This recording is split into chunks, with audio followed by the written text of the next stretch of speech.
I did a series of, you can call them monsters or ghostly spirits confronting a small child. I see that as myself in all of the paintings. When I was very young, 6 or so, I was very forlorn, and my mother didn't really know what to do with me.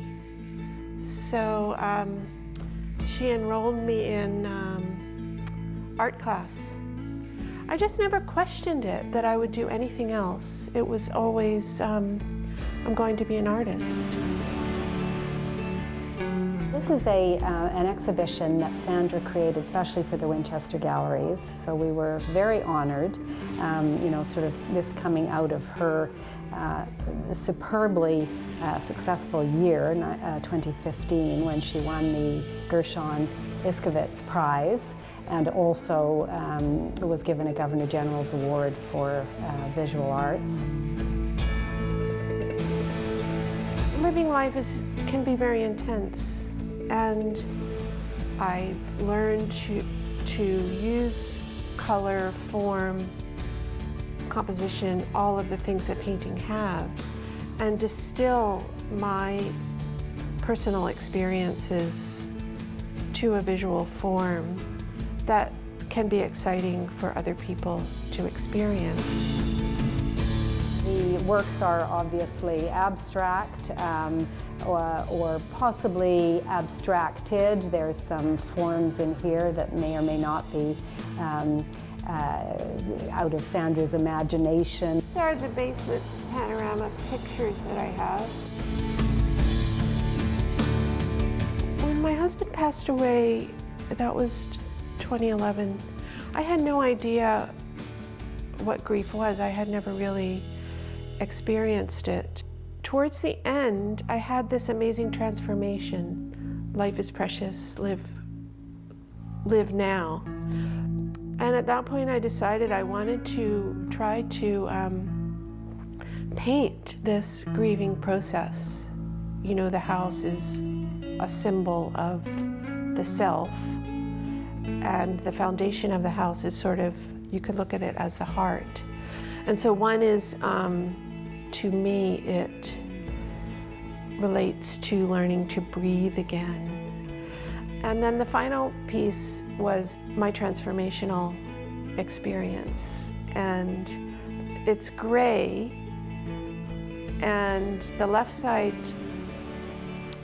relates to birth, and the right side relates to death. And they come together in the middle of this vortex. That was the first time I had discovered my spiritual journey. I had no idea there was such a thing. He has to plug in. Sandra has the ability to be playful, to be slightly offbeat, but also, she's had 35 years of experience as an artist, 20 years as a lecturer, a professor at the University of Victoria. The last big show I had in Toronto, called All to All, was a celebration and complete joy. Very intensely, overwhelmingly packed with noisemakers and color and round things. And the work at Winchester is called What is the Mind of the Mystic? And these are small studies that will be larger scale works. And they're what might go on in the mind of a mystic. So I'm very excited about that work.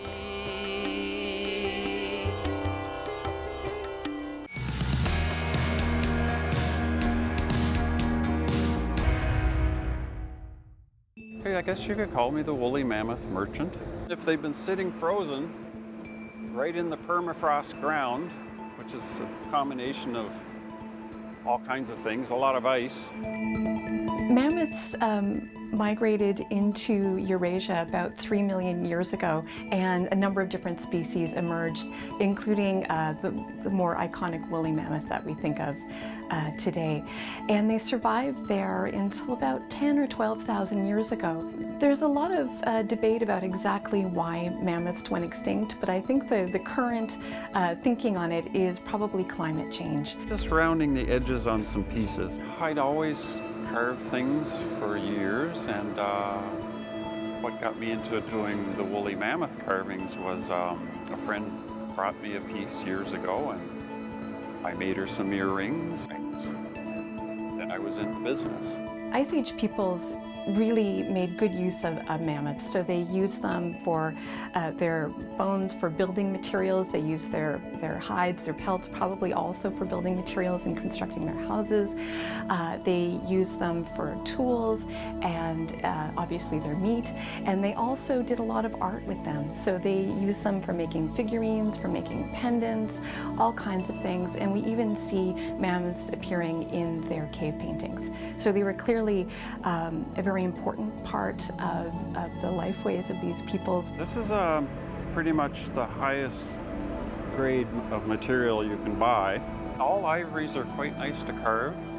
It's one of the most enjoyed materials on the planet.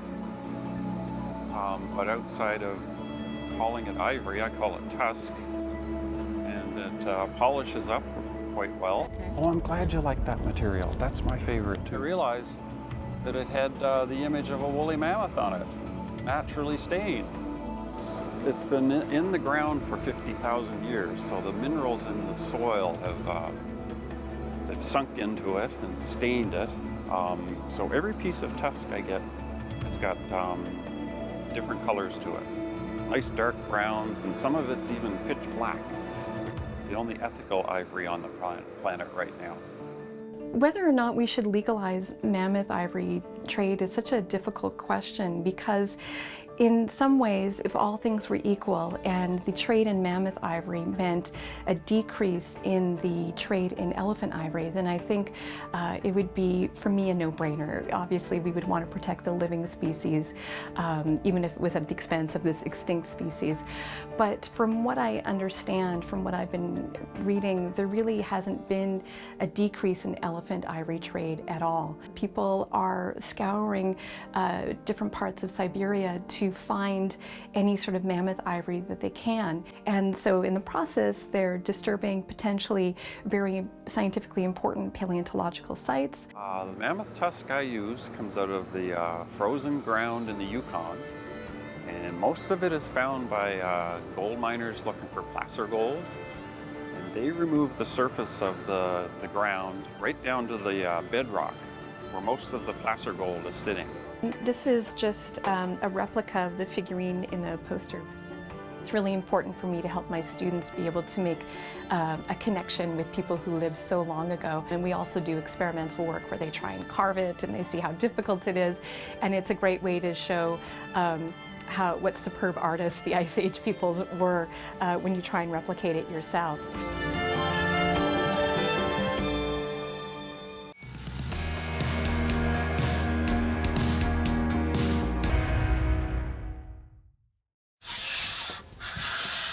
Argillite is very fragile. This is what I've been told. When the ice was here, the volcanoes were blowing up. Black soot would compress each other for thousands and thousands of years. And some way down deep made diamonds, and some so far made slate, and some made coal. And this is coal that doesn't burn. And argillite is, in between all that kind of stuff. My arms are sore already, and I just cut 2 pieces, and it only took me about 35 minutes, but my hands are hard to move, so I can only imagine how Lionel would feel if he had to, cut out a big piece. There's not very much argillite left. Argillite is quite an expensive piece of stone. It's only found on Haida Gwaii. The Haida people really protect the Slate Chuck Mountain now, and very few people get to go up there and get it. This is the great piece in the Argillite collection and one of the great pieces in the entire Royal British Columbia Museum. It's an Argillite chest by Charles Edenshaw. You can see that Raven is part man and he's part bird. He's very typical of Haida thought and Haida art. It's the idea of transformation and the idea that the boundaries between animals and humans and the natural and supernatural are very porous boundaries. I grew up in Haida Gwaii, Masset. My grandfather, his name was Captain Andrew Brown, or Ottawas, Soaring Eagle. He was blind when he was carving, and that's where I got my inspiration. Well, that polishes up very nice.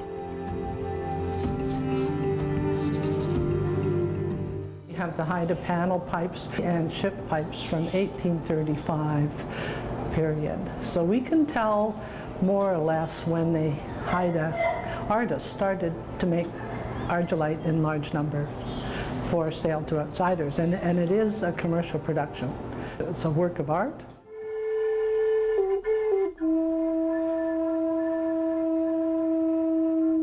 Only George Guinea carved Argillite flutes. And then in my head, I said, carve a flute?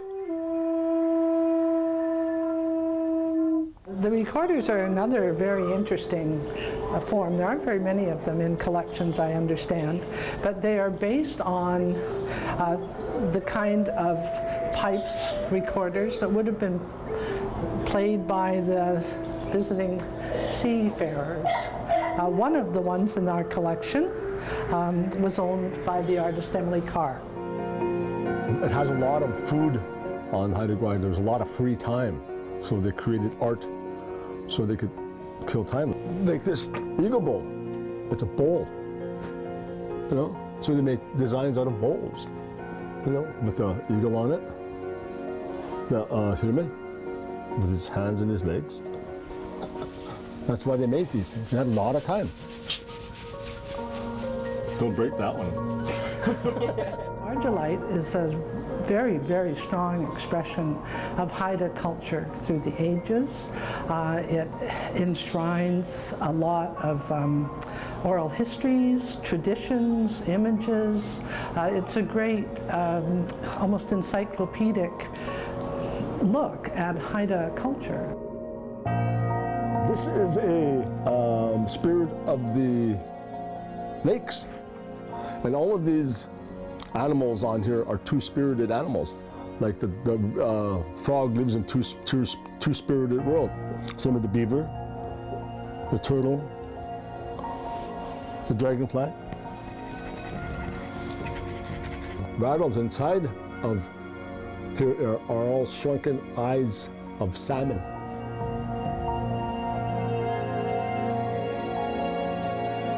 It's probably going to take another 5 to 10 years to actually get even to 15% close of what Lionel can actually do.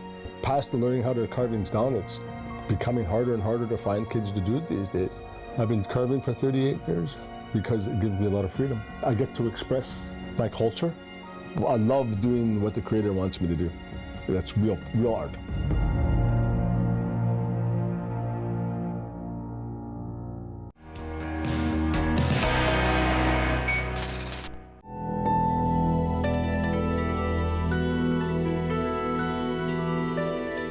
Artists are known all over the world, and it's always exciting when one of them comes home. We're going to meet Noah Becker, who's come back to Victoria for a solo show at Trounce Alley Gallery. It's a chicken and an egg scenario. Like,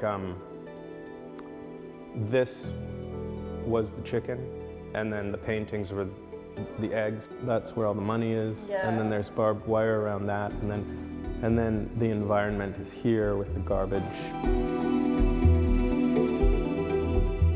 I love the drawings in particular and how we're going to be featuring larger paintings with the smaller drawings. This series is called the Realms series, and it was kind of this format, like where a lot of the action happens in the center of the painting. and then there's an atmosphere around what's happening. So you get the illusion that the painting is here, but actually the painting starts out at the edge.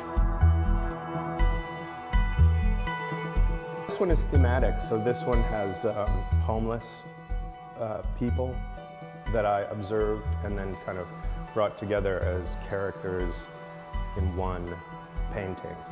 Some of them have non-literal narratives to them where I'm still trying to figure them out. So I guess in a poetic sense, it's like sometimes a little bit more abstract, sometimes a little bit more concrete in its conception.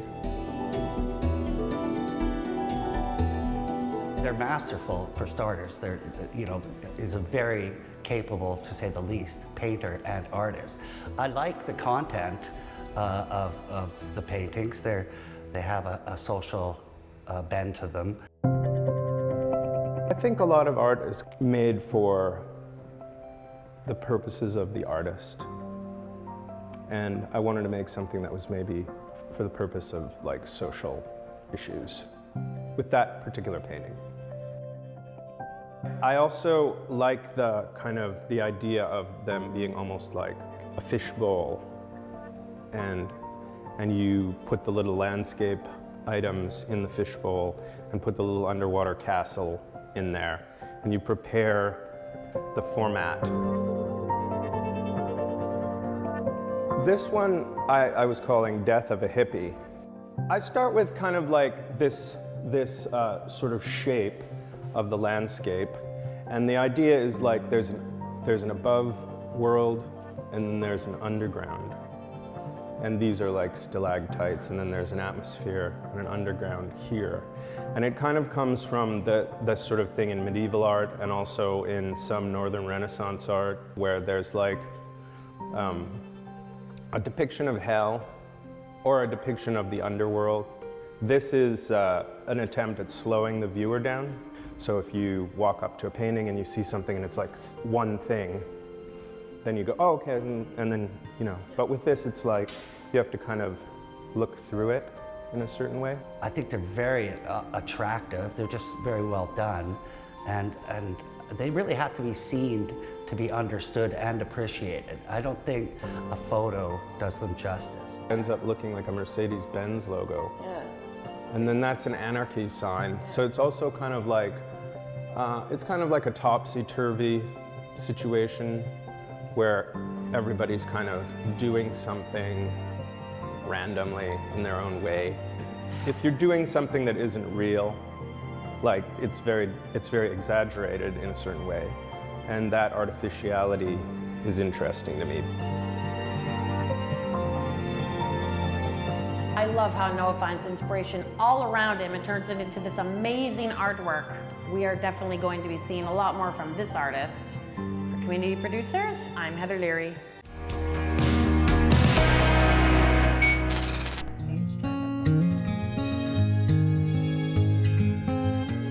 It's so gratifying when you think you can take something and put it onto canvas and it becomes virtually 3D.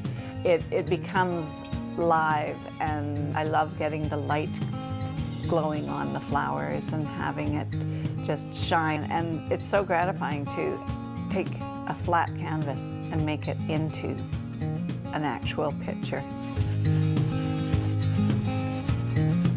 Bev's work is so vibrant. She takes a flower and makes it look more than real. To have that talent is such a treat. I take my own photographs. I have a membership at Butch Art Gardens, and I go down regularly, and anybody's garden that I see as I'm driving by, you might find me climbing through your ditch and taking pictures. And then and that also gives me stock to work from all winter long. It's not always exactly as it is in the photograph. You can edit things and you can enhance on things. I paint a realism style, but I like doing it where it's detailed and yet it still has a painterly look to it. So when you get close up, you can see that it's definitely a painting and it has the brush strokes, and yet it looks very much the way you see it. I love painting that sharp realism and the sharp contrasts of light and dark. Some of my ocean scenes, I get a little looser and get a little bit more impressionistic. She does other things as well. She makes wonderful little whimsical signs that is sort of a throwback to her days when she and her sister had a craft supply and a craft supply shop, and also they gave classes in folk art. I've also done portraitures for commissions. Yeah, pretty much any subject. If I can see it, I can paint it. This spring, I was juried into the signature status of being an associate member of the Federation of Canadian Artists, which gives you credibility, or it gives you a little bit of a status behind your name, so that when I do show in galleries, I'm recognized as being a professional artist. I think it's happy art. It's feel-good art. You put it in your room, and sometimes it'll remind you of a light that you've seen on, that glow on a flower. Or so I think it's popular because you can put it anywhere and it makes you feel good. It's not dark and heavy. It's bright and light and cheerful.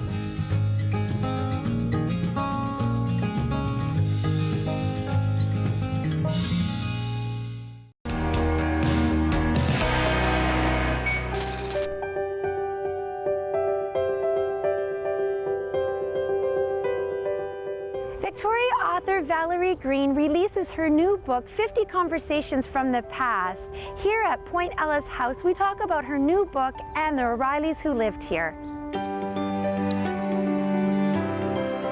Everything in this house has been here for 108 years. This is all their furniture, their knickknacks, everything. Yes, it's always thought of as the O'Reilly home because they lived here for so long, and they moved here in 1867, but they were in fact the second owners.